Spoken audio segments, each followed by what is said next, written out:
मंडळी नमस्कार. काल दिनांक 31 मेचं आपण जे लाईव्ह घेतलं, या लाईव्हच्या मध्ये जे प्रश्न अनुत्तरित राहिले होते, कारण प्रश्नांची संख्या खूप असल्यामुळं आपण 1 तास 10 मिनिट म्हणजे 70 मिनिटामध्ये जेवढं शक्य झालं तेवढे प्रश्न घेतले आणि इतर प्रश्नांचे उत्तरं मी आता देतो आहे. यामध्ये बरेच प्रश्न हे कॉमन आहेत, ज्याबद्दल सविस्तर माहिती मी यापूर्वी दिलेली आहे, किंवा बरेच प्रश्न असे आहेत की काही शेतकरी उशिरा जॉईन होतात आणि त्यामुळं त्यांना त्या प्रश्नाबद्दल माहिती नसते किंवा ते तेच प्रश्न विचारतात. तर परत एकदा असे जे प्रश्न आहेत याबद्दल मी थोडक्यात माहिती सांगतो आणि ते प्रश्न आपण ड्रॉप करू, कारण अजूनही 500 प्रश्न आपल्याकडे आहेत.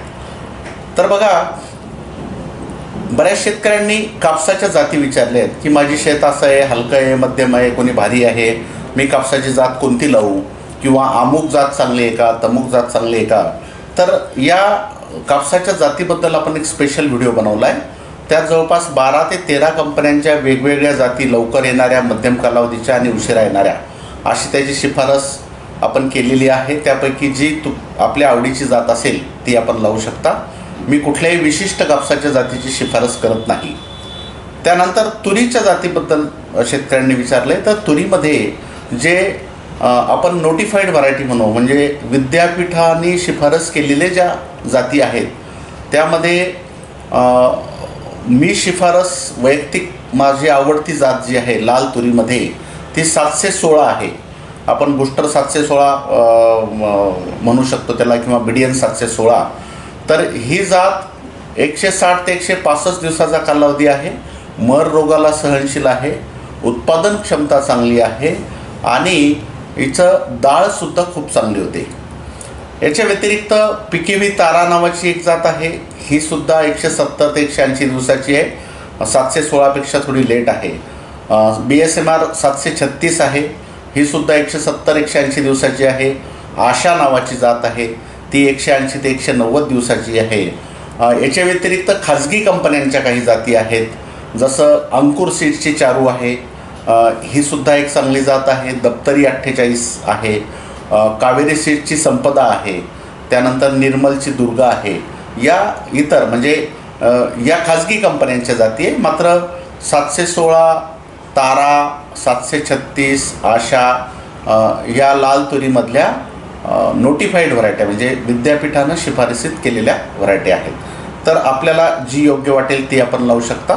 पांढऱ्या तुरीमध्ये मात्र मी शिफारस करतो ती जात 711, बुस्टर 711 ही सर्वोत्तम जात आहे. त्यानंतर सोयाबीनमध्ये बऱ्याच शेतकऱ्यांचे प्रश्न आहेत की बुवा 158 जात कशी आहे, 162 कशी आहे, फुले संगम कशी आहे, किंवा 1188 ही जात कशी आहे.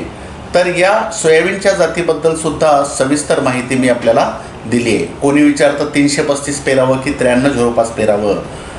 या सगळ्या प्रश्नांचे उत्तर आपल्याला जो सखोल व्हिडिओ मी जातींचा दिला आहे त्यामध्ये आपण पाहू शकता. त्यानंतर काही शेतकऱ्यांचा सोयाबीनच्या बाबतीत, बुस्टर सोयाबीनच्या बाबतीत प्रश्न आहे की सिंगल लेबल आणि डबल लेबल यामध्ये फरक काय असतो. त्याबद्दल मी काल सविस्तर माहिती सांगितली. माझ्या वैयक्तिक मत आहे की काही फरक नाही, बियाणं तेच असतं. फक्त डबल लेबल म्हणजे जे सर्टिफाईड सीड असतं ते गव्हर्नमेंटची सीड सर्टिफिकेशन एजन्सी असते, त्यांच्या निगराणीमध्ये त्यांचे इन्स्पेक्शन वगैरे होतं. आणि TL म्हणजे कंपनीच्या खात्रीचं बियाणं असतं, त्याला चांगल्या कंपनीचं TL सीड वापरायला काही अडचण येत नाही. त्यानंतर खताबद्दल प्रश्न आहे बरेच शेतकऱ्यांचे की सोयाबीनला खत कोणतं पेरू, कापसाला खत कोणतं पेरू, किंवा तुरीला खत कोणतं देऊ. तर मी परत एकदा सांगतो, मी प्रत्येक वेळेस सांगतोय, सोयाबीनची ज्या शेतात जास्त वाढ होते अशा शेतामध्ये फक्त सुपर फॉस्फेट फेकून द्या. आधी जरी फेकलं चालते किंवा पेरताना द्या. नंतर आधी जर फेकलं तर पेरताना खत द्यायची गरज नाही. जिथं मध्यम वाढ होते तिथे DAP 12-32-16 किंवा 14-35-14 असे खतं देऊ शकता. आणि जिथं कमी वाढ होते तिथं 20-20-013 किंवा 24-24-08 हे खत द्या. त्यात सल्फरसुद्धा आहे. ज्या जमिनीमध्ये सोयाबीनवर सोयाबीन सतत घेत आहेत आणि तिथं DAP 12-32-16 किंवा 14-35-14 पेरत असाल तर मग आपल्याला सोबत त्याच्या सल्फर एकरी 5 ते 10 किलो पेरावं. पेरणीसोबत हे खतं देऊ शकता. आणि सुपर फॉस्फेट द्यायचं असेल तर पेरणीच्या आधी देऊ शकता किंवा पेरणीसोबतही देऊ शकता. त्यानंतर कापसामध्ये पहिला डोस हा आपल्याला लागवडीच्या आधी रेघाट्या पाडताना किंवा फुली पाडताना आपण देऊ शकतो किंवा लागवडीबरोबर सुद्धा द्यायला हरकत नाही. हा डोस पहिला जो आहे जेवढा उशीर होईल तेवढं उत्पादन घटते. बऱ्याच शेतकऱ्यांचे प्रश्न आले की जर लागवडीबरोबर खत दिलं किंवा लागवडीच्या आधी दिलं तर खतावर बी जर ठेवलं तर जळेल. एकदम बरोबर आहे.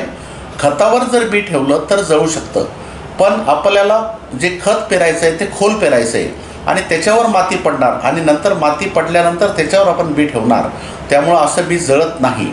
जर खत खोल पेरलं तर बियाला काहीही अपाय होत नाही, नुकसान होत नाही.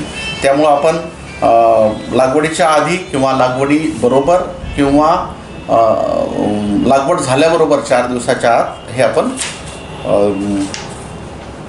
खत पेरू शकता. त्यानंतर तुरीला खत कोणतं द्यायचं तर तुरीला सुपर फॉस्फेट देऊ शकता तुम्ही. 12-32-16, DAP 14-35-14 यापैकी कोणतंही खत देऊ शकता. पेरताना दिलं तर चालेल, नंतर दिलं 1 महिन्यानं किंवा सोयाबीन निघाल्यानंतर जरी खत दिलं तर चालेल. त्यानंतर बियाण्याच्या उपलब्धतेबद्दल बरेच प्रश्न आहे. बूस्टरचं बियाणं या बाजारात नाही, या मार्केटमध्ये नाही, इथं नाही, तिथं नाही. तर मी त्याबद्दलही तुम्हाला काल सांगितलं की जर मिळालं तर ठीक आहे, जास्त प्रयत्न करू नका. आता पुढचे 2-3 दिवसात मिळालं तर ठीक आहे, नाही तर मग तुम्ही दुसरा पर्याय आपण तिथं शोधू शकतो. पावसाबद्दल बरेच प्रश्न आहेत, तर पावसाबद्दलसुद्धा मी माहिती सांगितली आहे की पाऊस हा आता सध्या जो पडतो आहे 3 तारखेपर्यंत वादळी पावसाची शक्यता जास्त आहे. मात्र 3 तारखेनंतर हवामान कोरडं होईल आणि उष्णतासुद्धा वाढेल आणि मान्सून येईपर्यंत असं वातावरण राहील. त्यामुळं वादळी पाऊस हा फक्त 3 जूनपर्यंत येण्याची अपेक्षा आहे. त्यानंतर मात्र ऊन तपेल आणि कोरडं हवामान राहील. त्यामुळं पेरणीची घाई कोणीही करू नये. ज्यांच्याकडं सिंचनाची व्यवस्था आहे, संरक्षित सिंचन आहे, असे शेतकरी कापसाची लागवड करून नंतर जर गॅप पडला तर पाणी देऊ शकतात. हे काही आपले जे कॉमन प्रश्न आहेत ते मी घेतलेत. आता इतर प्रश्नांमध्ये आपण जाऊया. मिरचीची पानं पिवळी पडत आहे, तर जास्त पाणी जर झालं इरिगेशन तर मिरचीचे पानं पिवळे पडू शकतात. त्याला रिडोमिल गोल्ड जे आहे एकरी अर्धा किलो याचं ड्रेंचिंग करा आणि पाणी जे आहे हे जास्त देऊ नका, फार जास्त पाणी देऊ नका. जास्त पाणी जर दिलं तर झाडं पिवळे पडू शकतात. 10-26-26, 14-35-14 या खतासोबत सल्फर द्यावे का? तर 10-26-26 सोबत सल्फर देऊ शकता, 14-35-14 सोबतही सल्फर देऊ शकता, अडचण नाही. सोयाबीन बॅगचे 9305ची किंमत काय? बूस्टर सोयाबीन 9305 याची MRP 3150 रुपये. इतर कंपन्यांच्या जातीची MRP मला माहीत नाही. धूळ पेरणी केली तर चालेल का? तर धूळ पेरणीबद्दल सुद्धा मी काल सांगितलं की कोरड्यामध्ये जर आपण म्हणजे आपली जोखीम घ्यायची तयारी जर असेल, रिस्क घ्यायची तयारी असेल तर कोरड्यात जमीन कोरडी असताना मग धूळ पेरणी करा. अर्धवट ओली जमीन असताना जर केली तर मात्र मग नंतर तुम्हाला पाणी द्यायची व्यवस्था पाहिजे. तर कोरड्या जमिनीमध्ये धूळ पेरणी केल्यानंतर मग जेव्हा पाऊस येईल तर ते नंतर पाऊस आल्यानंतर ते बियाणं उगेल. कपाशीचे पॅकेट येते त्या सर्कीला रिहान्श लावले तर चालेल का? तर कापसाच्या बियाण्याला इमिडाक्लोप्रिड हे आधीच लावलेलं असतं, त्यामुळे रिहान्श लावण्याची गरज नाही. मूग उडीद तूर बियाण्याला रिहान्ससोबत विटावॅक्स पावडर लावली तर चालेल का? प्रमाण किती वापरायचं? तर उडीद मूग आणि तूर याला आपण विटावॅक्स हे 2.5 ग्रॅम प्रति किलो हे आधी लावा आणि नंतर मग रिहान्श लावा. बूस्टर 335 2 प्रकारचे आहे का? सिंगल लेबल, डबल लेबल याबद्दल मी सांगितलं आहे. अद्रक पिकात तणनाशक संशोधन होऊ शकतं का? म्हणजे तणनाशक वापर होईल. अद्रकामध्ये उगवणीच्या आधीपर्यंत आपण अनिवडक तणनाशक म्हणजे ग्लायफोसेट किंवा तुमचं पॅराकॉट डायक्लोराईड हे अद्रक उगवणीच्या आधी घेऊ शकता आणि उगवल्यानंतर गवतवर्गीय तणांसाठी टर्गा सुपर नावाचं तणनाशक घेऊ शकता. याच्या व्यतिरिक्त दुसरं तणनाशक, निवडक तणनाशक याच्यामध्ये नाही आहे. धूळ पेरणी कधी करावी याचा अंदाज सांगा. तर धूळ पेरणी मी सांगितलं आहे की बा जर आपल्याकडं सिंचनाची व्यवस्था असेल तर आताही केलं ताबडतोब तरी चालेल.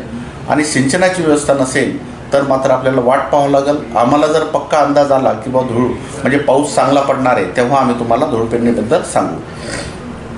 टोकन पद्धतीमध्ये खत कोणतं टाकावं, कसं टाकावं, तर टोकन पद्धतीमध्ये आपण सिंगल सुपर फॉस्फेट जरी फेकून दिलं आणि नंतर सऱ्या पाडल्या किंवा मातीत मिक्स करून घेतलं तरी चालेल. सोयाबीनला 1 बॅग सुपर फॉस्फेट आणि 20-20-0-13 खत 25 किलो दिलं तर चालेल का? चालेल, काही अडचण नाही. तूर 5 फूट 2 ओळीत अंतर आणि नंतर 5 फूट गॅप अशा प्रकारे लागवड करायची आहे, जमेल का? हो, बिलकुल जमेल. त्याला जोडवळ पद्धत म्हणतात. या पद्धतीनं आपण लावू शकता. तूर 2 तासामध्ये कांदा लागवड केली तर चालेल का? लागवड करू शकता, काही अडचण नाही. डिकम्पोस्ट केलेलं शेणखत फेकण्यापूर्वी त्यात ट्रायकोडर्मा मिसळणं योग्य राहील का? नंतर ट्रायकोडर्माची ड्रेंचिंग करणे योग्य राहील. जर डिकम्पोज केलेलं आपल्याकडे खत असेल तर त्यात ट्रायकोडर्मा आधी मिक्स करून ठेवला तर तो आपोआप मल्टिप्लाय होईल, वाढेल त्याची संख्या. त्यामुळं आधीच आपण ट्रायकोडर्मा टाकायला हरकत नाही. मूग लागवड कोणते बियाणं करावं? तर मुगामध्ये आपलं BM 2003-2 बुस्टरचं सुद्धा हे व्हरायटी आहे. 2003-2 जर मिळालं तर बघा, नाही तर मग निर्मल सीडची नवल नावाची एक चांगली जात आहे, ती मुगाची एक रिसर्च चांगली व्हरायटी आहे, ती लावू शकता. सर, तुमचे खूप खूप आभार. तुमच्या मार्गदर्शनाखाली मी BDN 716 तुरीचे वाण 8.5 एकर लावले. मला 53 क्विंटल तुरी झाल्या. मी खूप समाधानी आहे. यंदा त्याच जागी तूर चालेल का? चालू शकते. तिथे थोडीशी जागा बदलून, फक्त ज्या लाईनवर आधी मागच्या वर्षी होती तिथे न घेता थोडंसं बाजूला जर घेतली तर चालेल.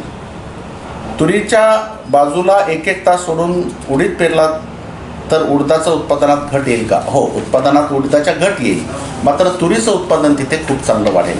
उडदाचं उत्पादन तुम्हाला 15-20% पर्यंत कमी येऊ शकतं, मात्र तुरीचं उत्पादन दुप्पट-तिप्पट होऊ शकतं.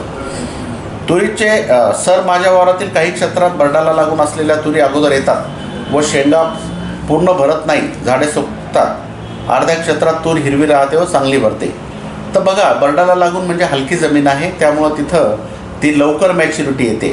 ओलावा कमी झाला तर लवकर मॅच्युरिटी येते आणि तिथं त्या जमिनीमध्ये बुरशी जास्त आहे, त्यामुळं काही झाडं तिथं सोकतात. त्यामुळं अशासाठी तुम्हाला ट्रायकोडर्माचं ड्रेंचिंग करायचं आहे. मात्र जमीनचा आपण पोत बदलू शकत नाही, त्यामुळं जिथं हलकी जमीन आहे तिथं थोडंसं तूर काढायला लवकरच येणार आहे. सोयाबीनसोबत खत पेरणं योग्य राहील का? बिलकुल पेरायचंच आहे. बीज प्रक्रिया किती काळ आधी करावी? तर मी प्रत्येक वेळेस सांगितलं आहे की थायरम आणि रिहांश हे तुम्ही 15 दिवस 1 महिनाही आधी लावून ठेवू शकता. जर जीवाणू लावायचे असतील तर ते मात्र पेरणीच्या 4 तास आधी. 16 महाजनचे 10-26-26 इफको कंपनीचं खातं आहे, तर पहिला डोस कोणता द्यावा? 10-26-26 दिलं तरी चालेल. आपण यावर्षी कपाशीवर बोंडअळी राहील का? हो, राहील. नवीन तंत्रज्ञान जोपर्यंत येत नाही तोपर्यंत कपाशीवर बोंडअळी राहणारच आहे. फक्त त्या अळीला नियंत्रण करण्यासाठी उपाययोजना आपण सांगणार आहोत. त्या जर केल्या तर तिचं प्रमाण आपण कमी करू शकतो.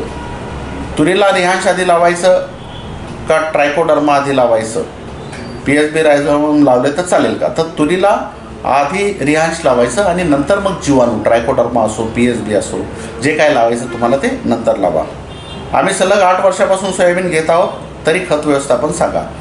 म्हणजे तुमच्या जमिनीत नायट्रोजन जास्त झालं असेल, जर सोयाबीनची तिथं जास्त वाढ होत असेल तर फक्त सुपर फॉस्फेट घ्या, त्यात सल्फरही तुम्हाला मिळेल. किंवा जर वाढ कमी होत असेल तर मात्र 20-20-0-13 तिथं घेऊ शकता. BPF पद्धत सोयाबीन पेरणी करावी का? बिलकुल करा, नक्की करा, चांगली पद्धत आहे. बुस्टर कंपनीचं झेप, उडान, रिफ्रेश ही औषधे चांगली आहेत, पण सरेंडरचा पाहिजे तसा रिझल्ट आला नाही. तर बघा, सरेंडर म्हणजे प्रोफेनोफॉस अधिक सायपरमेथ्रिन. आपण पूर्ण गुणवत्तेची 100% काळजी घेतो, योग्य गुणवत्ताच तिथे औषधामध्ये आपण देतो.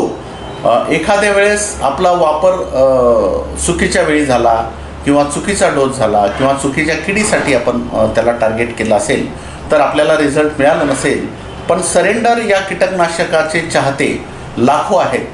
लाखो शेतकरी हे सरेंडर कीटकनाशक अमावस्या झाल्यानंतर वापरतात आणि एवढ्या मोठ्या संख्येनं वापरतात, म्हणजेच त्याचे रिझल्ट चांगले आहेत म्हणूनच ते दरवर्षी या सरेंडरचा वापर करतात. त्यामुळं आपली नेमकी गडबड कुठं झाली ते तपासावं लागेल आणि ती दुरुस्त करण्याची जबाबदारी आपली आहे. सोयाबीन टोबियो करावं का? करू शकता. सोयाबीन को यंदा पाऊस समाधानकारक आहे का? हो, सरासरी इतका का पाऊस आहे. कपाशीमध्ये तण नियंत्रण करताना राऊंडअप वापरते वेळी त्यामध्ये प्री इमर्जन्स तणनाशक टाकून फवारणी केलं तर चालेल का? तर राऊंडअप वापरताना तुम्ही प्री इमर्जन्स तणनाशक जर वापरलं तर जे बी उगवायचं राहिलं आहे, जे बी पुढच्या महिन्याभरात उगवणार आहे त्याला नियंत्रण करू शकता. आणि राऊंडअपमुळं उगून आलेलं ते तण जे आहे ते जाऊ शकतं, फक्त ते कापसावर पडणार नाही याची पुरेपूर आपल्याला काळजी घ्यावी लागेल. काही शेतकरी पेरणीचं खत आत्ता पेरत आहे, ते योग्य आहे का? तर सुपर फॉस्फेट आधी द्यायला हरकत नाही. एखाद्या वेळेस 10-26 तुम्ही आधी दिलं तरी चालेल. DAP पोटॅशही थोडंसं 2-4 दिवस आधी दिलं तरी चालेल. बूस्टरचं बियाणं जर मिळालं नाही तर पर्याय म्हणून दुसऱ्या कोणत्या कंपनीचं अनुवंशिक शुद्धता असलेलं बियाणं सुचवा. तर जर नाही बूस्टरचं बियाणं मिळालं तर तुम्ही महाबीजचं घेऊ शकता, महामंडळ. अंकुरचं एक अंकुरसुद्धा एक चांगली कंपनी आहे. आणि इतर आपण त्याची चॉईस आपली आहे. मी त्याला फारसं एखाद्याचं नाव सांगून दुसऱ्याचं वाईटपणा घेणं बरं नाही आहे. तर सोयाबीनला ट्रायकोडर्मा अधिक रिहान्सची बीज प्रक्रिया केली तर चालेल का? हो, बिलकुल चालेल. आधी रिहान्स लावा आणि नंतर ट्रायकोडर्मा लावा. सोयाबीनला किती ग्रॅम रोको पावडर लावावी, म्हणजे 1 किलोला किती ग्रॅम? तर रोको किंवा पिक्सल जर सोयाबीनला लावायचं असेल तर आपण साधारणतः 2.5 ग्रॅम पिक्सल सगळ्यात आधी, त्यानंतर रिहान्स असं लागवड करू शकता. मला उन्हाळी सोयाबीन पेरणी करायला चालेल का? तर मी सांगितलं, उन्हाळी सोयाबीन आपण पेरणी करू शकता. त्याची उगवणशक्ती खूप चांगली आहे. फक्त बियाणं थोडंसं व्यवस्थित हे करून घ्या. थोडं बारीक जरी बियाणं असलं तर एकरी कमी बियाणं जरी पेरलं तरी चांगलं उगवण होते. सोयाबीन बीज प्रक्रिया करून किती दिवस ठेवता येतं? मी सांगितलं की बुरशीनाशक आणि कीटकनाशकाची बीज प्रक्रिया करून तुम्ही महिनाभरही आधी करून ठेवलं तरी चालेल.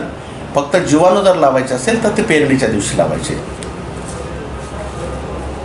बूस्टर 335 वर उत्पादक रेणुका सीड्स लिहून आहे. खात्री केली तर चालेल का?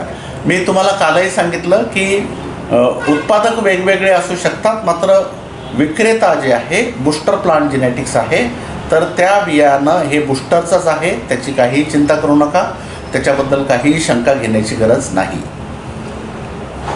मी गेल्या वर्षीपासून व्हाईट गोल्ड ट्रस्टच्या व्हिडिओ नियमित पाहतो. यावर्षी ऊसचे संपूर्ण नियोजन तुम्ही सांगितल्याप्रमाणे केलं आहे. ऊस एकदम छान आहे.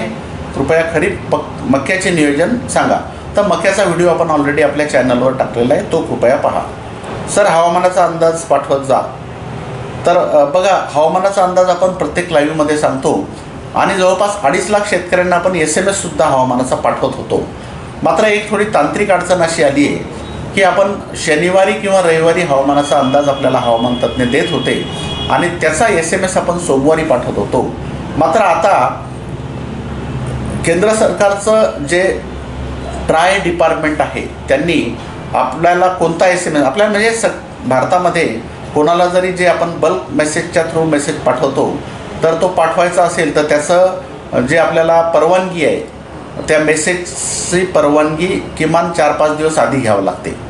म्हणजे आपल्याला सोमवारी मेसेज काय पाठवायचा आहे तर ते आपल्याला मंगळवारी आदल्या म्हणजे 6 दिवस आधीच तो मेसेज टाकून त्याची परवानगी जर मिळाली तर आपण सोमवारी तो टाकू शकतो. त्यामुळे थोड्या अडचणीत वाढ झाली, कारण हवामान कोणाच्या हातातलं नसतं. 8 दिवसाचा अंदाज अचूक देणं हे शक्य आहे, पण 15 दिवसाचा अंदाज अचूक देणं हे थोडंसं कठीण वाटतं. त्यामुळे SMS-द्वारे आपण हवामान अंदाज देऊ शकू की नाही आणि किती प्रमाणात देऊ याच्याबद्दल मला जरा शंका वाटते. तर आपण टेलिग्रामवर आणि लाईव्हमध्ये हे हवामानाचे अंदाज नियमित देतो. शक्य झालं तर व्हॉट्सॲपवर सुद्धा आपण ते पाठवत जाऊ. Sir, I love you. मला पूर्णपणे विश्वास आहे तुमच्यावर आणि तुम्ही सांगितल्याप्रमाणे तुरीला मागच्या वर्षी फवारणी केली तर मला 2 एकरात सिंगल तासात कपाशीत फक्त 7 तास होतं. 7 पोते 2 एकरामध्ये झाले. चांगली गोष्ट आहे. यावर्षी अजून चांगलं उत्पादन घ्या. सोयाबीन पेरणी पहिले सुपर फॉस्फेट फेकलं तर चालेल का? एकरी किती बॅग? एकरी 2 ते 3 बॅग सुपर फॉस्फेट आपण वापरू शकता. हरभरा बियाण्यामध्ये भोंगा लागू नये म्हणून काय उपाय करावा? बियाणं चांगलं वाळवून ठेवा. त्यानंतर त्याला बाजारामध्ये एक फ्युमिगंट ॲक्शन असलेलं केमिकल मिळतं, बियाण्याला किडा लागू नये म्हणून. तुम्ही कृषी केंद्रामध्ये विचारू शकता. ते तिथे पोत्याच्या म्हणजे त्या थप्पीत ठेवून त्याला झाकून घ्यायचं. हवाबंद झाकून घेतलं तर मग आपल्याला भुंगा लागत नाही. जमीन सपाटीकरण केलेल्या शेतात तुरीचे पीक येईल का? येऊ शकतं कोणतंही पीक, पण पहिल्या वर्षी जर आपण हिरवळीचं खत घेतलं तर तिथं जास्त फायदा होऊ शकतो. आणि मग रबी पीक घ्या. तूर अधिक सोयाबीन पीकमध्ये जोडोळ पद्धत योग्य राहील का? 448191 तूर अधिक सोयाबीनमध्ये जोडोळ पद्धत घेऊ शकता. 4481 हो, 8 फुटाचा जो मोठा पट आहे त्याच्यामध्ये तुम्ही सोयाबीन पेरू शकता. गेल्या वर्षी 9305 या जातीवर मोठ्या प्रमाणात खोडकिडाचा अटॅक आला होता. यावर्षी वाढेल का? आमच्याकडे रुची हे वाण आलं आहे, त्यावर अटॅक कमी होता. तर बघा, मागच्या वर्षी मी सांगितलं की यवतमाळ, अमरावती आणि वर्धा या जिल्ह्यात, त्यातल्या त्यात या 3 जिल्ह्यांमध्ये खूप मोठ्या प्रमाणात अटॅक होता. पण ज्या अर्ली व्हरायटी आहे, लवकर येणाऱ्या ज्या व्हरायटी आहेत त्याच्यामध्ये थोडंसं त्याचं प्रमाण कमी होतं. तर याच्यात जनरेशन, मी कालसुद्धा सांगितलं तुम्हाला, खोडकिडा आणि चक्रभुंग्याच्या पिढ्या एकामागे एक पिढ्या होतात. आणि त्या मागच्या वर्षी उशिराच्या पिढ्या जास्त प्रमाणात आल्यामुळं मग आपल्याला तिथं उशिराच्या व्हरायटी ज्या आहेत त्याला उत्पादन कमी आलं, खोडकिड्याचा अटॅक त्यात जास्त होता. तर दरवर्षी असं होईलच असं आपण सांगू शकत नाही, किंवा होणारच नाही असं सुद्धा सांगू शकत नाही. आणि त्याच्यामुळं खोडकिडीच्या नियंत्रणासाठी आपण ज्या 2-3 गोष्टी करणार आहे, बीज प्रक्रिया रेहांशी, त्यानंतर आपल्या रेजचा फवारा, त्यानंतर अजून एक आपण अळीनाशक की जे खोडकिडीचंही नियंत्रण करेल असं आपण फवारे देणार आहे. कापसाला 20-20-013 सोबत सुपर फॉस्फेट दिलं तर चालेल का? खूप वेळेस विचारलं यांनी. चालेल. 716 तूरमध्ये पॅकिंगमध्ये FS आणि TLचा अर्थ काय आहे? कोणती तूर विकत घ्यायची? कोणतीही घेऊ शकता. FS म्हणजे फाउंडेशन सीड आणि TL म्हणजे ट्रूथफुल लेबल. माझ्या शेतात सोयाबीन खूप वाढते, त्यामुळं शेंगा कमी लागतात, तर काय करावं? तर जिथं जास्त सोयाबीन वाढतं तिथं नत्र बिलकुल वापरायचं नाही. सिंगल सुपर फॉस्फेट खत वापरा. आणि जर तरीसुद्धा वाढ आपल्याला असं वाटतंय की खूप जास्त होते, तर फूल लागण्याच्या अवस्थेमध्ये, फूल लागल्याबरोबर तिथं 50 मिली प्रति पंप, 500 मिली प्रति एकर लिओसिनचा फवारा द्या. वारंवार त्याच जमिनीत सोयाबीन पीक घेतलं जातं. 20-20-013 सोबत सल्फर दाणेदार किंवा सल्फर WDG एकत्र करून दिले तर चालेल का? 20-20-013 म्हणजे 13% त्यात सल्फर आहे, त्यात वेगळं सल्फर टाकण्याची गरज नाही. DAP 12-32-16, 14-35-14 देत असाल तर त्यात सल्फर अवश्य टाका. मेट्रेब्युजिन या बुरशीने वाळवी आणि ह्युमनी अळीला कंट्रोल करता येईल का? तर नाही, मेटरायझियम. तर मेटरायझियम आणि बिव्हेरिया हे 2 जीवाणूंमुळे, बुरशींमुळे आपण हुमणी अळीला कंट्रोल करू शकतो. उधळीला मात्र, वाळवीला मात्र कंट्रोल होईल का नाही याच्याबद्दल मला माहिती नाही. मात्र हुमणी अळीला मेटरायझियम आणि बिव्हेरिया एकरी 1-1 किलो दोन्ही पण हे वापरलं तर कंट्रोल मिळते.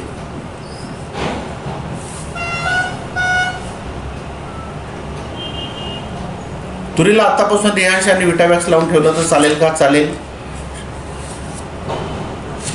सर, तुम्ही शेतकऱ्यांना बुस्टर सोयाबीन हे वाजवी दरात फुल उगवण शक्ती असलेलं सोयाबीन बाजारात उपलब्ध करून दिलं, त्याबद्दल अभिनंदन. आपले सुद्धा धन्यवाद. आता मशागत करताना पैसा, गोगलगाय, इतर जमिनीत कीटकाचे अंडे भरपूर आहेत, उपाय सांगा. तर आता जर गोगलगाय जास्त प्रमाणात असेल आणि इतर उपद्रवी किडे जर जास्त प्रमाणात असेल तर साधारणतः 4 किलो कार्टाफ हायड्रोक्लोराईड हे कीटकनाशक आहे, दाणेदार कीटकनाशक आहे. तर 4 ते 6 किलोपर्यंतही तुम्ही जाऊ शकता जास्त प्रमाण असेल तर हे 4 ते 6 किलो कार्टाफ हायड्रोक्लोराईड हे तुम्ही शेतात फेकू शकता. मग ते मातीत मिक्स करा किंवा शेणखतात मिक्स करा किंवा मग रासायनिक खतामध्ये मिक्स करून ते पेरून द्या.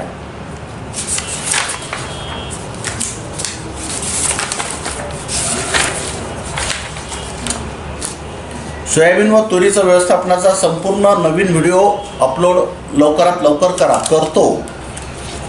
या आठवड्यात मॅक्सिमम व्हिडिओ अपलोड करतोय. व्हाईट गोल्डचे ॲप कधी चालू होणार आहे?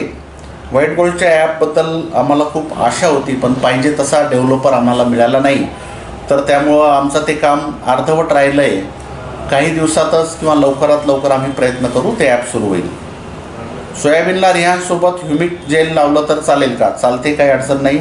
सर बेसल डोस आज नक्की सांगा, नेमकं कोणतं द्यायचं ते आणि त्याचे पर्यायी पण द्या.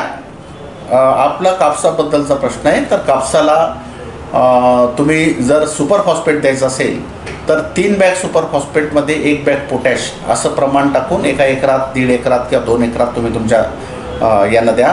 त्यानंतर DAP द्यायचं असेल तर 1 बॅग DAPला अर्धी ते 1 बॅग पोटॅश. जर नंतर पोटॅश कमी वापरायचं असेल तर 1 बॅग DAPला 1 बॅग पोटॅश वापरू शकता. जर नंतर पोटॅश वापरत असाल तर मग अर्धी बॅग पोटॅश वापरलं तरी चालेल. 12-32-16, 14-35-14 याच्यामध्ये थोडंसं पोटॅश एका बॅगला साधारणतः 15-20 किलो पोटॅश द्या. त्यानंतर 20-20-0-13 देत असाल तर त्याच्यामध्ये पोटॅश टाका. तीनही घटक जायला पाहिजे, नंतर थोडं कमी गेलं तरी चालेल, याची काळजी घ्या. चुनखडी जमीन आहे, सोयाबीन पिवळं पडतं, काय करावं? चुनखडी जमिनीमध्ये मी नेहमी सांगतो त्यात झिंक आणि फेरसची कमतरता असते. साधारणतः 25-30 दिवसाला सोयाबीन पिवळं पडतं. तर ते पिवळं पडायला सुरुवात झाल्याबरोबर झिंक EDTA 20 ग्रॅम आणि फेरस EDTA 20 ग्रॅम याचा फवारा आपण सोयाबीनच नाही, उडीद मूग असो किंवा इतर पिकं असलं तर तिथं झिंक आणि फेरसची कमतरता असते. तर असं जर झालं तर झिंक EDTA 20 ग्रॅम आणि फेरस EDTA 20 ग्रॅमचा फवारा द्या.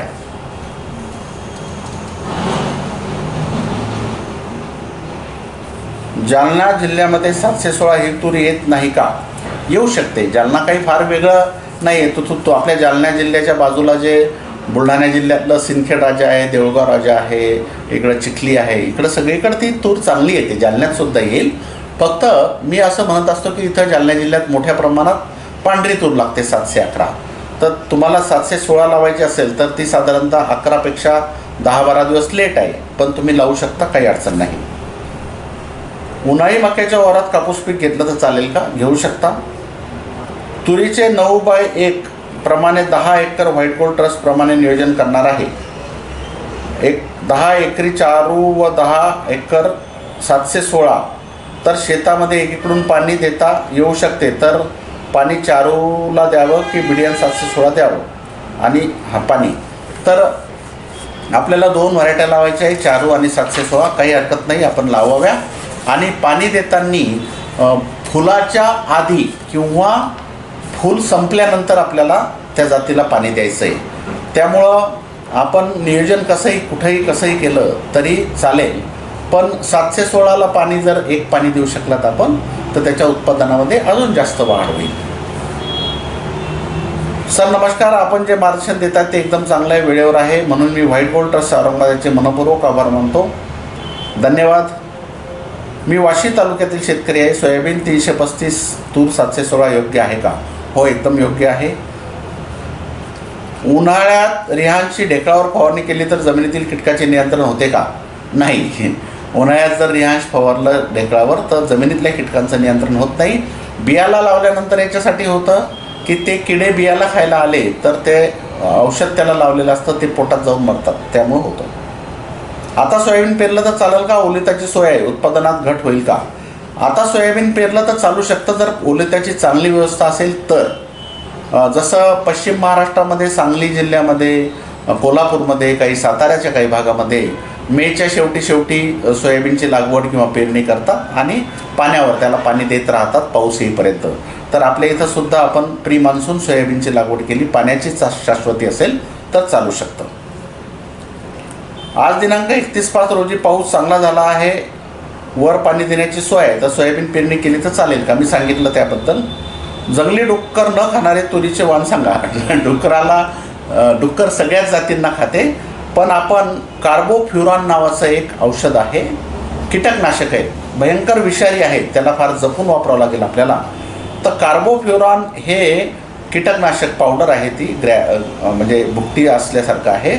तर आपल्या ज्या बाटल्या असतात, तर आपल्या काचाच्या बाटल्या, त्याच्यामध्ये ते टाकायचं आणि त्याला बारीक छिद्र करायचं आणि तूर लावल्यानंतर त्या तुरीच्या बियाच्या वर ते जर टाकलं, एकरी 1-1.5 किलो 2 किलोपर्यंत लागेल फार तर तिथं डुकरांचा त्रास मात्र कमी होऊ शकतो. चिबाड पानबसन जमीन आहे, सोयाबीनची वाढ होत नाही, काय करावं? तर चिबाड जमिनीमध्ये आपण बेडवर सोयाबीन लावा. त्यामुळं तुमच्या सोयाबीनची वाढ होईल, मुळं वरती राहतील, पाणी खाली सरीत साचल्या जाईल. शेती तयार केली आहे, थोडा पाऊस पडला आहे. तूर 716, सोयाबीन 335 लागवड करायची आहे, पण पाऊस थोडा पडलेला आहे. वाणी पैसा कीड शेतात दिसत आहे, काय उपाय करावे? तर कार्टाप हायड्रोक्लोराईड मी तुम्हाला सांगितलं, एकरी 4 ते 6 किलो कार्टाप हायड्रोक्लोराईड हे कीटकनाशक खतासोबत पेरा किंवा वरतून फेकून द्या किंवा पेरणीसोबत कशा पद्धतीनं वापरायचं तर वापरा. एकरी 4 ते 6 किलो कार्टाप हायड्रोक्लोराईड जर वापरलं तर वाणीचा प्रादुर्भाव आपल्याला थोडा कमी होऊ शकतो. उन्हाळी मूग पेरला होता, मूग मोठ्या प्रमाणात येलो मोझॅक आला, येलो व्हायरस आल्यामुळं शेंगा तोडल्यानंतर मी ते जमिनीत गाडला आहे, तर त्या जागेवर पराठी लावायला तर चालेल का? बिलकुल चालते, काही अडचण नाही, कारण तो मुगावरचा व्हायरस आहे, तो कापसावर येणार नाही. तुम्ही त्याला गाडलं आहे तर ते कुजून जाईल आणि तुम्ही तिथं कापूस लावू शकता. कपाशी उन्हाळी लागवड करायची आहे तर लागवडीसोबत खत दिले तर चालेल का? बिलकुल द्या, फक्त खत पेरून द्या, खोल पडलं पाहिजे, त्याच्यावर माती पडली पाहिजे आणि नंतर बी लागलं पाहिजे. काही अडचण नाही, तुमचं बी जळणार नाही, काही होणार नाही. पाणी फक्त त्याला योग्य प्रमाणात द्या. कपाशीमध्ये तूर लावायची आहे, कपाशीचे अंतर 3x3 आहे. तूर बूस्टर 716 लावायची आहे. तुरीला रेहांश लावलं तर चालेल का? लावलं तर चालेल. सर मी बूस्टरचे 335 सोयाबीन खरेदी केले आहे, परंतु बॅगचा टॅगवर प्रोसेस अँड पॅक बाय हे दुसऱ्या खाजगी कंपनीचे नाव दाखवत आहे. हे मी तुम्हाला सांगितलं की आपण प्रोसेस आणि पॅक दुसरीकडे एका ठिकाणी आपल्यावर खूप लोड असल्यामुळं इतर ठिकाणी करून घेतलं, पण तिथं आपलं पूर्ण सुपरविजन होतं, आपल्या वॉच असताना आपल्या निगराणीखाली केलेलं असल्यामुळं काही अडचण नाही. आपण सांगितले की 95 ते 98 दिवसात सोयाबीन 335 येते. ती पेरल्यापासून की उगवल्यापासून प्लीज सांगावे. तर पेरणीपासून 98 दिवस तुम्ही कन्सिडर करा. सर सध्या वाशिमला आपण शिफारस करत असलेले उत्पादनं रिहांश किंवा सोयाबीन वगैरे उपलब्ध नाही.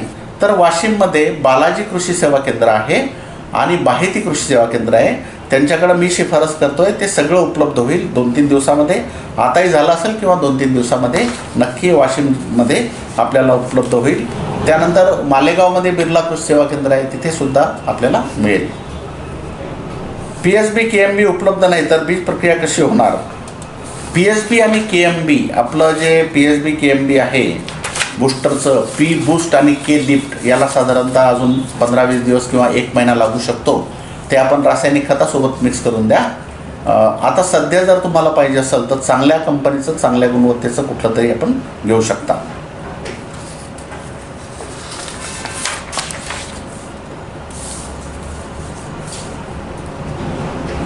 पहिले खत कपाशीमध्ये काकर पाडताना त्यामध्ये पेरून दिलं तर चालेल का? बिलकुल चालेल. काकर पाडताना खोल पेरून द्या आणि नंतर त्याच्यावर लागवड करा, काही अडचण नाही. सोयाबीनला झेलोरा लावला तर चालेल का? मी कालही सांगितलं, झेलोरा हे उत्कृष्ट बुरशीनाशक आहे, ते हरभऱ्याच्या मर रोगाला रोखण्यासाठी. सोयाबीनमध्ये तुम्ही थायरम किंवा विटावॅक्स किंवा पिक्सल किंवा रोको याच्यापैकी कुठलंही बुरशीनाशक घ्या, ते सोयाबीनसाठी योग्य आहे. झेलोरा मात्र हे तुमच्या हरभऱ्यासाठी हे उत्कृष्ट बुरशीनाशक आहे. सोयाबीनला थायरम, विटावॅक्स, पिक्सल किंवा रोको याच्यापैकी कुठलंही लावू शकता. सोयाबीनला थायरम लावण्यासाठी ओलं करावं का? थोडासा हलकासा ओलसरपणा असला चालेल किंवा कोरडंसुद्धा ते चिटकतं, आणि जर थोडंसं ओलसर जर केलं तर मग अजून चांगलं चिटकेल. संत्र्याचं सांगा, मोसंबीचं सांगा. संत्रा आणि मोसंबीचे व्हिडिओ आपण बनवलेले आहेत, ते पहा. सोयाबीनला रिहांश बीज प्रक्रिया केली तर चालते का? बिलकुल चालते. बूस्टर 716 तूर लावली होती तर 1.5 किलोला 14 क्विंटल झाली. तर यावर्षी बूस्टर 716 तूर 15 किलो व बूस्टर 335 सोयाबीन आणलं आहे. ते 1 तूर व 1 रिकाम 4 तास सोयाबीन करत आहे. ठीक आहे का? बिलकुल आहे. तुरीच्या दोन्ही बाजूचा 1-1 तास रिकामं ठेवा, म्हणजे तुरीला आपल्याला विरळणी करता येईल, शेंडे खुडता येईल आणि जमिनीपासून तूर फांद्या काढेल. बिलकुल करा. तुरीची धूळ पेरणी करावी का? करू शकता. सोयाबीनवर तणनाशक पेरणी आधी फवारणी किती दिवस करावी? पेरणी आधी नाही. परत एकदा सांगतो, सोयाबीनला 2 प्रकारचे तणनाशक आहेत. पेरणी झाल्याबरोबर पेरणीच्या मागं फवारू शकता किंवा दुसऱ्या दिवशी फवारू शकता. आणि म्हणजे याला प्री इमर्जन्स तणनाशक म्हणतो आपण. आणि दुसरं पोस्ट इमर्जन्स म्हणजे पेरणी झाल्यानंतर 15 ते 25 दिवसाच्या मध्ये तण उगून आलं तर त्या उगून आलेल्या तणालाही जाळेल आणि जे बी आहे जे पुढच्या 1 महिन्यात उगवणार आहे त्यालाही जाळेल. या दोन्हीपैकी तुम्हाला कोणतं योग्य वाटते, अजून डिटेल माहिती पाहिजे असेल तर तणनाशकाचा वापर हा व्हिडिओ आपण नक्की पहा. लातूरला सोयाबीन बियाणे बुस्टरचं मिळेल का? विशाल कृषी सेवा केंद्र लातूर इथे बघा, तिथे आपल्याला मिळू शकेल. आम्हाला JS 335 सोयाबीनमध्ये आंतरपीक 6 तासावर 716 तूर पिकाची लागवड करायची आहे. तर आम्ही ट्रॅक्टर पेरणी करतो, तरी एकरी 716 तुरीचे बियाणे किती वापरावे, किती प्रमाणात खत मिसळावे? त्यात खत मिसळू नका, काही गरज नाही. सोयाबीनला खत पेरा, तुरीला नाही दिलं चालते. सोयाबीन निघाल्यानंतर तुरीला खत देऊ. आणि 6व्या तासावर जर आपली तूर येत असेल तर पतली तूर पेरा. 6-6 इंचावर 1-1, 4-6 इंच 8 इंचावर जरी 1-1 दाणा पडला तरी चालेल. आणि नंतर मग आपल्याला विरळणी करायची आहे त्याची. 2 झाडातलं अंतर हे 1 ते 2 फूट ठेवायचं आहे, बाकीची झाडं उपटून टाकायचे. त्यामुळे 6 इंचावर 8 इंचावर जरी 1-1 दाणा पडला तरी चालेल. बुस्टर 9305 हे बियाणं कृषी केंद्रामधून आणले. घरी बीज उगवून क्षमता तपासली. 100 दाण्यापैकी 61 दाणे निघाले. ते बियाणे पेरणीस योग्य आहे का नाही हे सांगावे. तर बघा, आम्ही स्वतः सांगतो की बियाण्याची उगवणशक्ती तपासा. मग ते घरचं असो, बुस्टरचं असो का कोणत्याही कंपनीचं असो, पण योग्य प्रकारे तपासा. 6व्या दिवशी, 5व्या किंवा 6व्या दिवशी त्याला उघडा. म्हणजे तोपर्यंत मध्येच उघडून नका पाहू किती कोंब आले. मला काही शेतकऱ्यांचे फोटो आलेत, 3ऱ्या दिवशीच त्यांनी उघडलं, छोटे छोटे कोंब आलेत. त्यात आपल्याला समजणार नाही. 5व्या किंवा 6व्या दिवशी आपल्याला ते उघडायचं आहे. पाणी त्याला खूप जास्तही व्हायला नको, कमी. जास्त पाणी जर झालं तर बियाणं कुजू शकतं, कमी पडलं तर त्याचा कोंब मरू शकतो. त्यामुळे योग्य पाणी देऊन सावलीत ठेवून गोणपाटात आपल्याला ते 5व्या किंवा 6व्या दिवशी काढायचं आहे. जर 100% तंतोतंत आपण उगवणशक्ती तपासली असेल तर आपण 70% उगवणशक्ती असलेलं बियाणं हे योग्य असं म्हणतो. पण जर काही प्रमाणात उगवणशक्ती कमी असेल तर बियाणं थोडंसं आपण जास्त वापरलं तरी चालेल. किंवा आपली उगवणशक्ती तपासण्याची पद्धत जर चुकली तर मात्र उगवणशक्ती तिथं कमी येऊ शकते. बुस्टरनं जे काही सोयाबीन बाजारात दिलं आहे त्याची सगळ्याची उगवणशक्ती तपासूनच बाजारात दिलं आहे. 3-3 वेळेस उगवणशक्ती तपासली. त्यामुळं आम्हाला खात्री आहे की आपलं बियाणं हे 70%च्या वरतीच उगवणशक्ती असलेलं आहे. उगवणशक्ती तपासताना काही चूक झाली, पाणी जास्त झालं, कमी झालं, किंवा लवकर मोजल्या गेलं, किंवा बरोबर गुंडाळल्या गेलं नाही, वेगळ्या ठिकाणी ठेवलं गेलं तर मात्र तिथं गडबड होऊ शकते. आणि असं तुमच्या मनात जर शंका असेल तर मी तर सांगतो, कुठल्याही कंपनीचं असेल तर तुम्ही ती बॅग न फोडलेली म्हणजे सीलबंद बॅग तुम्ही परतही करू शकता. किंवा जर चुकीचं आपल्याला आपल्या उगवणशक्ती तपासण्यावर विश्वास नसेल तर मग आपल्याला तिथे एखाद्या वेळेस चांगलं बियाणं आपल्या हातचं जाऊ शकतं. किंवा आपल्याला असं वाटतं की थोडंसं उगवणशक्ती कमी आहे तर 1% उगवणशक्ती कमी असल्यास अर्धा किलो बियाण्याचं प्रमाण आपण तिथं वाढवू शकतो. सोयाबीन पेरणीसोबत रायझरजी पेरावं का? पेरू शकता तुम्ही.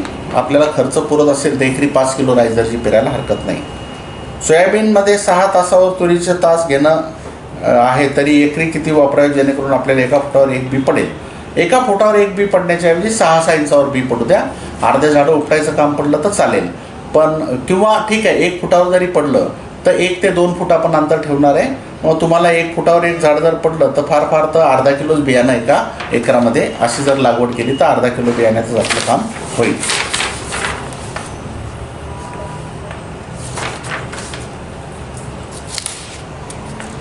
सोयाबीनला रिहांश लावले तर खोडआळी चक्रभुंगा कसे कंट्रोल होते? खोडआळी तर अंडे घालते ना 10व्या दिवशी. हां, बिलकुल बरोबर आहे. तर खोडआळी अंडे घालते पानामध्ये, आणि पानातून ते अंडे घातलेले जे त्या अंड्यातून आळी बाहेर पडते. म्हणजे पतंग अंडे घालतो, अंड्यातून आळी बाहेर पडते, आणि ती आळी बाहेर पडल्यानंतर ती पान खाते. तर रिहांश लावलेलं असलं मुळांद्वारे ते झाड पूर्ण 3-4 पानाचं झाड असतं फक्त, तर ते विषारी झालेलं असतं पूर्ण, आणि ती आळीनं खाल्ल्यानंतर ती आळी तिथे मरते. छोटी आळी एकदम अंड्यातून बाहेर पडलेली जी आळी आहे ती ते खाल्ल्यानंतर मरते. केसर मँगो प्लांटसाठी आपले कोणते प्रोडक्ट वापरावे? तर फार तर आपण तिथे रायझरजी वापरू शकता. 50 ते 100 ग्रॅम प्रति झाड रासायनिक खतासोबत तुम्ही ते वापरू शकता. ड्रीपवर 6 जूनला लागवड करावी का? ठिबक सिंचन पाण्याची व्यवस्था असेल तर 6 जूनला लागवड करू शकता. माती परीक्षण केले आहे, जमिनीत चुनखडीचे प्रमाण आहे, तर सोयाबीन पेरणीपूर्वी सुपर फॉस्फेट टाकले तर चालेल का? मी नेहमी सांगतो, चुनखडी जमीन असेल तर सुपर फॉस्फेट वापरू नका, दुसरे खतं वापरा, कारण त्यात कॅल्शियम असते आणि चुनखडी जमीन म्हणजे त्यात आधीच कॅल्शियम जास्त, त्यामुळे सुपर फॉस्फेट न वापरता इतर खतं वापरा. सोयाबीनला विशेष कोणत्या खताची आवश्यकता आहे? स्फुरद जास्त असलेले खतं. धूळ पेरणीत कपाशी बी किती दिवस सुरक्षित राहू शकते? जर धूळ पेरणीमध्ये कोरडी जमीन जर असेल तर 15 दिवसही बी व्यवस्थित राहू शकतं, काही अडचण नाही त्याला.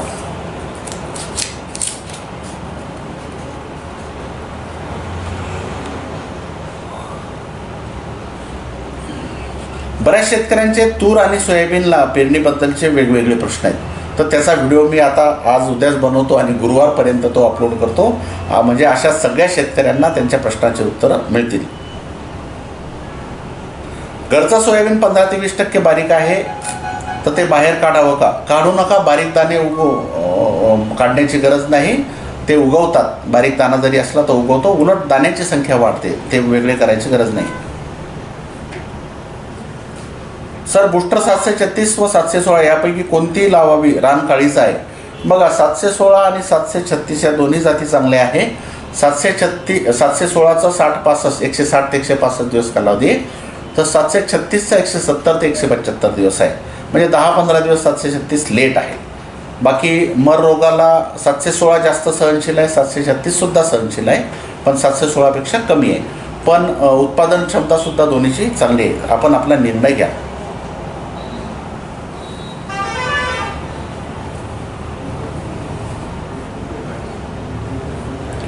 KDS 726 आणि KDS 753 या वाणांची खूप चर्चा आहे. मी आपले बुस्टरचे सोयाबीन वापरतो, तरी KDS या वाणाची काही क्षेत्रात पेरणी करू का? बिलकुल करू शकता. तुम्ही प्रयोग म्हणून कुठल्याही नवीन जातीबद्दल फार ऐकलं तर थोड्या क्षेत्रात आपण प्रयोग करून पाहावा आणि आपल्याला चांगलं वाटलं तर दुसऱ्या वर्षी मग थोडंसं अजून क्षेत्र वाढवावं.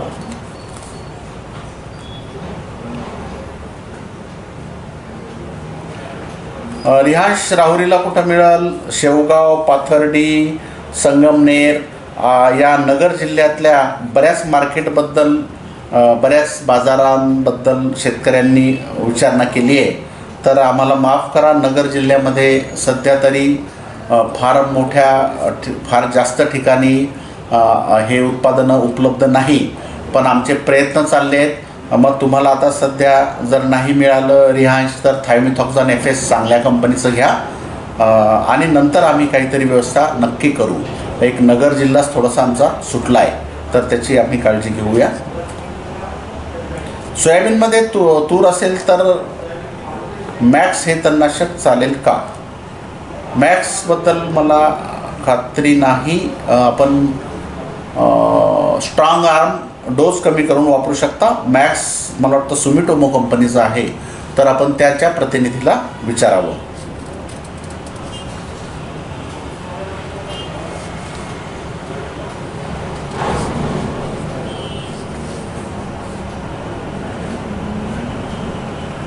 लागवडीची दिशेबद्दल विचारलं आहे काही शेतकऱ्यांनी, तर लागवडीची दिशा ही उत्तर दक्षिण जर असली तर सूर्यप्रकाश मिळतो, हवा खेळती राहते. कापसाची लागवड असो, तुरीची लागवड असो, उत्तर दक्षिण लागवड केलेलं जास्त योग्य राहते. जर आपल्याला करणं शक्य नाही, म्हणजे पूर्व पश्चिम आपलं स्पेस जास्त आहे आणि उत्तर दक्षिण आपलं रुंदी कमी आहे, तर मग पूर्व पश्चिम करावं लागेल.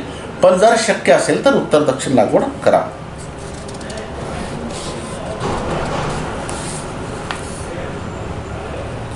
कापूस खताचा लाईव्ह किती तारखेला झालं ते सांगा. बघा, काही शेतकऱ्यांना हे माहिती नाही की बाबा व्हिडिओ शोधता येत नाही, तर आपण जेव्हा व्हिडिओवर जातो तर ते सबस्क्राईब जिथे असतं तिथे त्याला क्लिक एकदा केल्यानंतर वरती होम, व्हिडिओ आणि असे 2-3 ऑप्शन असतात. तर त्या व्हिडिओ ऑप्शनला जर आपण क्लिक केलं तर मग ते व्हिडिओ सगळे येतात त्यात, आणि त्याला परत एक तिथे बटन असतं, तिथं क्लिक केलं तर सॉर्ट बाय असं बटन असतं. मोस्ट पॉप्युलर किंवा लवकरचे कोणते आहेत, उशिराचे कोणते आहेत, तर ते जर आपण बटन दाबलं तर मग आपल्याला सगळे व्हिडिओ तिथे दिसू शकतात. तर अशा पद्धतीने आपण व्हिडिओ शोधू शकता.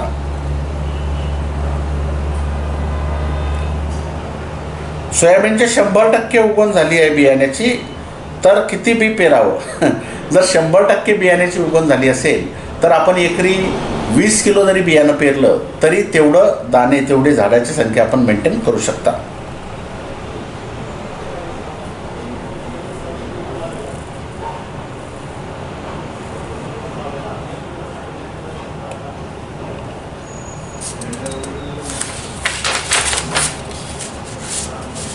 कपाशीला NPK किती टाकावं? तर मी सांगितलं 75, 35, 45 नत्रस, पुरत, पालाश प्रति एकर आपण वापरू शकता. त्याचा व्हिडिओ परत मी लागलं तर एक कापसाचा स्पेशल व्हिडिओ बनवून टाकतोय.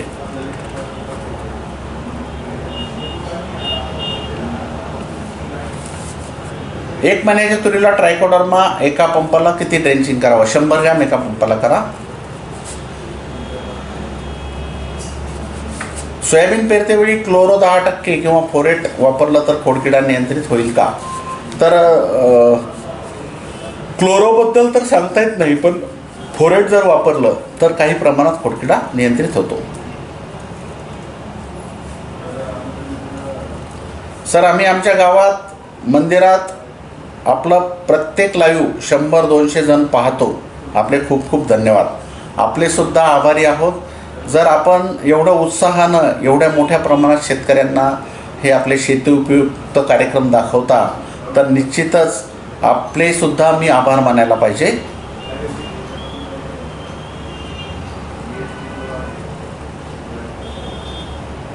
रायझरजी फेकून दिलं तर चालेल का? चालेल.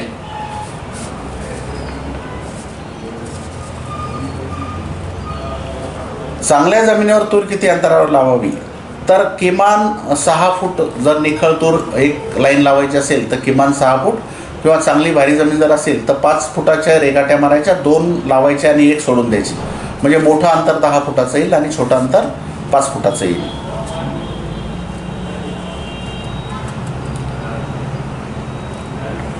सर, मी 2/4 वर 25 तारखेला कापूस लागवड केली आणि आपल्या सांगण्यावरून 10-26 टाकले, पण अख्खा शिवार मला हसतोय की मी चुकीचा निर्णय घेतला म्हणून.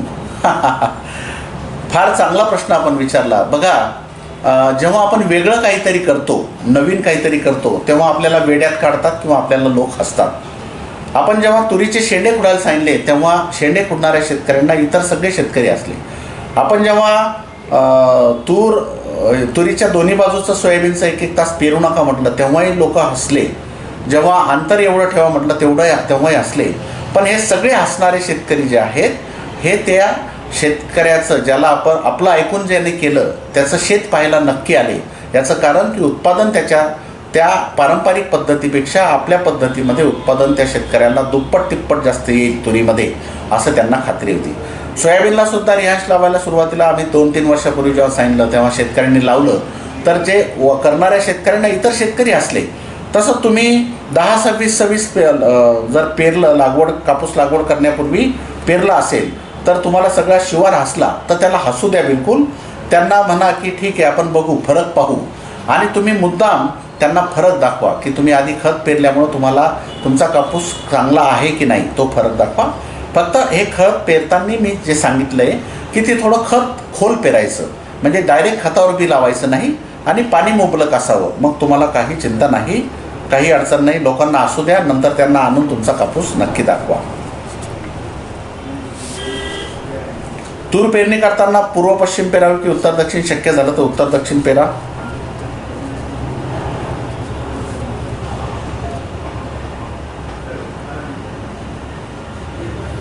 तुरीला रिहाश लावलं नाही तर चालेल का? काही फार बघा, सोयाबीनला नक्की लावा, तुरीला लावलं तर चांगलंच आहे, नाही लावलं तरी फारसं फरक पडत नाही. पण लावलं तर मग ते जमिनीतली जी उपद्रवी किडे आहेत त्याच्यापासून थोडंसं आपल्याला संरक्षण मिळते.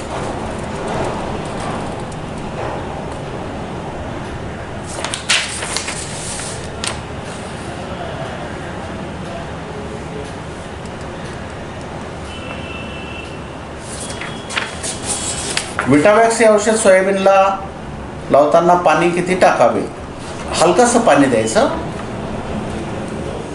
कांदा पिकाला कोणतं खत द्यावं? 10-26 शक्यतो सुरुवातीला द्या.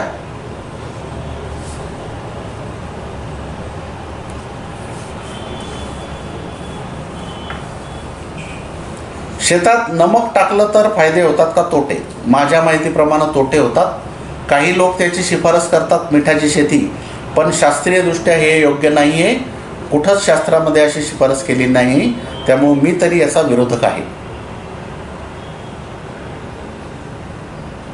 तूर आणि सोयाबीन असे मिश्र पिकामध्ये प्री इमर्जन्स तणनाशक कोणतं वापरता येईल जेणेकरून तुरीच्या उगवणशक्तीवर परिणाम होणार नाही? तर तूर आणि सोयाबीन या पिकामध्ये प्री इमर्जन्स आपण स्ट्रॉंग आर्म किंवा अजून त्या दिवशी मी सांगितले 2-3 तणनाशकं याच्यापैकी कोणतंही वापरू शकता. फक्त डोस थोडासा जे सोयाबीनमध्ये आपण वापरतो तर तुरीच्या तासाला वेगळा फवारा द्या आणि थोडासा कमी डोस 20% डोस कमी करून फवारा देऊ शकता तुम्ही. रियाज लावल्यानंतर 22 लावलं चालेल का? नाही, ते आधी लावा नंतर रियाज लावा.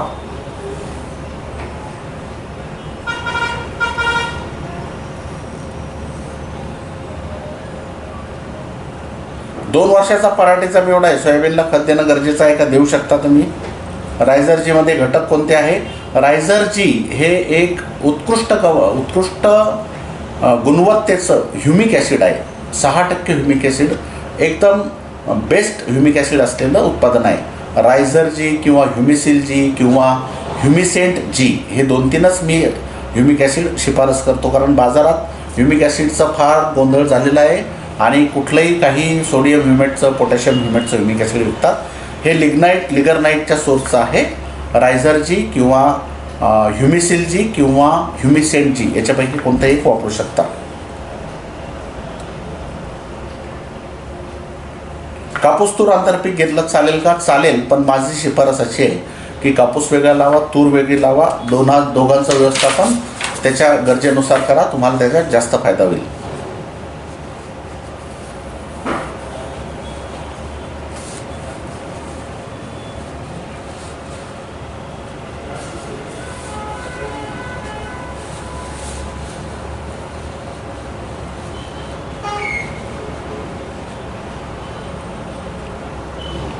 उन्हाळी सोयाबीनचे उत्पादन घेतले तर पावसाळ्यात कोणतं पीक घ्यावे? कोणतंही पीक घेऊ शकता, काही अडचण नाही. आमच्याकडे तूर पेरल्यानंतर रात्री डुकरं पूर्ण उकरून खाऊन घेतात, उपाय सांगा. मी सांगितलं, तूर लागवड करताना त्याला कार्बोफ्युरॉन त्याच्यावरती टाकायचं, त्यामुळं तुम्हाला बऱ्यापैकी त्याचं संरक्षण होऊ शकतं. कापूस लावून 8 दिवस झाले, किडे पानं खायला सुरुवातही झालं, कोणतं कीटकनाशक फवारू? काही फवारू नका. जे 8 दिवस झाले तर तुमच्या याच्यावर ॲश विविल नावाचा किडा असेल, तो थोडेसे पाने कुरतडत असेल तर त्यांना काही फार मोठं नुकसान होत नाही. जास्तच नुकसान व्हायचा अंदाज असला तर साधं कोणते कीटकनाशक फवारलं तर चालेल. अद्रक पिकावर मार्गदर्शन करा. अद्रकेचा पूर्ण सविस्तर व्हिडिओ आपण टाकलेला आहे, तो आवश्यक पहा.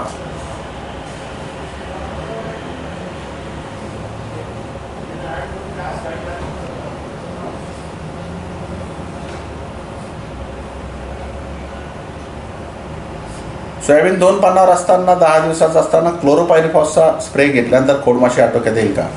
क्लोरोपायरिफॉस नाही, याच्यासाठी आपण लांबडा सायलोथ्रिन अधिक थायमिथॉक्झान एफएस असं कॉम्बिनेशन जे ते देतोय.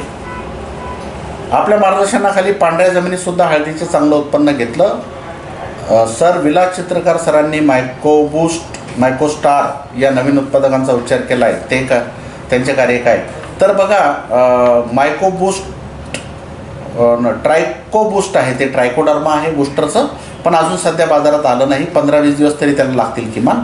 आणि मायकोस्टार हे मायकोरायझा आहे, याच्याबद्दल मी तुम्हाला सविस्तर माहिती नंतर देईल.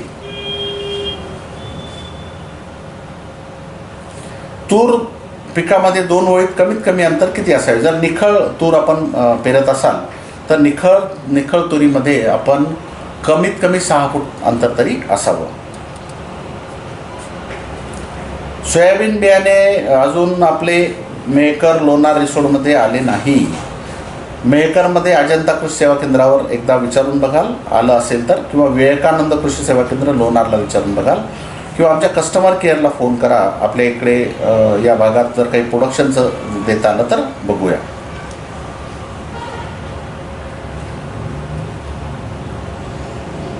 कापूस पिकामागे हिटवीड औषध फवारले तर स्ट्रॉंग आर्मसारखे कार्य करेल का? हो, हे प्री इमर्जन्ससुद्धा काम करतं हिटवीड आणि पोस्ट इमर्जन्ससुद्धा काम करतं. विपुला तुरीबद्दल माहिती द्या. ही व्हरायटी मला आवडलेली नाही. 2-3 वर्ष आम्ही प्रयोग करून पाहिला, पण काही फारसं आपण ज्या जातीची शिफारस करतो तेवढी चांगली जात विपुला किंवा राजेश्वरी या नाही आहेत. पपई लीफ कर्ल व्हायरससाठी उपाय सांगा. खत नियोजन, खत व्यवस्थापन व्यवस्थित करा, पाणी व्यवस्थित द्या. कीड नियंत्रण, रस शोषण करणारी कीड हे लीफ कर्ल व्हायरसचा प्रसार करते, त्यामुळं नियमित रस शोषण करणारी कीड कंट्रोल करा. आणि दैवत हे एक व्हायरिसाईड आहे, व्हायरसला कंट्रोल करणारं औषध. तर या दैवत 25 मिली 50 मिली ताकासोबत याचा फवारा जर दिला तर व्हायरसला आपण तिथे थांबवू शकतो. त्याला बरं तर कोणतंच औषध करत नाही जगातलं व्हायरसला, पण त्याला थांबवण्याचं काम ते दैवत करते. आणि जास्त रोगग्रस्त झाडं असतील तर ते उपटून जाळून टाका. रिहायश मानोऱ्याला कुठं मिळेल? बालाजी कृषी सेवा केंद्र मानोऱ्याला मिळेल. पेरणीनंतर स्ट्रॉंग आर्म मारताना पाऊस आला असताना फवारल्या तर चालेल का? एकदम पाऊस पडताना नाही, पण ते फवारल्यानंतर पाऊस पडला तरी काही अडचण येत नाही.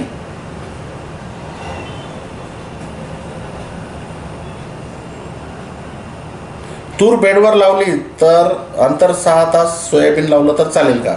बेडवर लावलं तरी चालेल, काही अडचण नाही.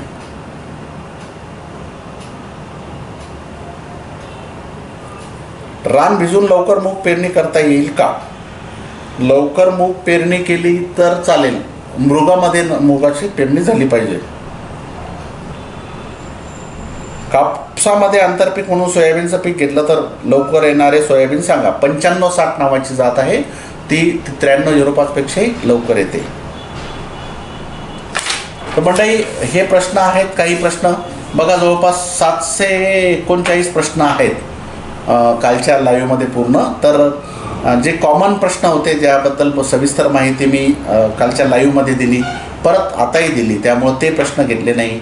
काही प्रश्न जुने आपले, जसं अद्रक असेल, मिरची असेल, हळद असेल, ऊस असेल, त्याचे व्हिडिओ सविस्तर आपण बनवलेले. काही खताचे आहेत, तणनाशकाचे आहेत, तर ते काही प्रश्न मी घेऊ शकलो नाही, कारण परत तेच वेळेचं बंधन. तर मॅक्झिमम जास्तीत जास्त प्रश्न घ्यायचा आपण प्रयत्न केला आहे. जे आपलं 8 दिवसातलं 1 तासाचं काम होतं ते आता 2.5 तासावर चाललं आहे, तरी हरकत नाही. फक्त मी एकच विनंती करतो की आपण व्हिडिओ जेव्हा पाहतो तेव्हा पूर्ण व्हिडिओ जर पाहिला तर त्या विषयाचं पूर्ण माहिती आपल्याला त्या व्हिडिओमध्ये दिलेली असते. बरीच मंडळी थोडंसंच पाहतात आणि नंतर प्रश्न विचारतात. प्रश्नांची संख्याही त्याच्यामुळं वाढते, आणि तुम्ही प्रश्न विचारला तर फक्त तेवढ्याच पुरतं मी उत्तर देईन. पण व्हिडिओ जर पाहिला तर ते का करायचं, कसं करायचं, कोणत्या पद्धतीने करायचं, ही सविस्तर माहिती आपल्याला मिळेल. तर असंच आपलं प्रेम राहू द्या. धन्यवाद.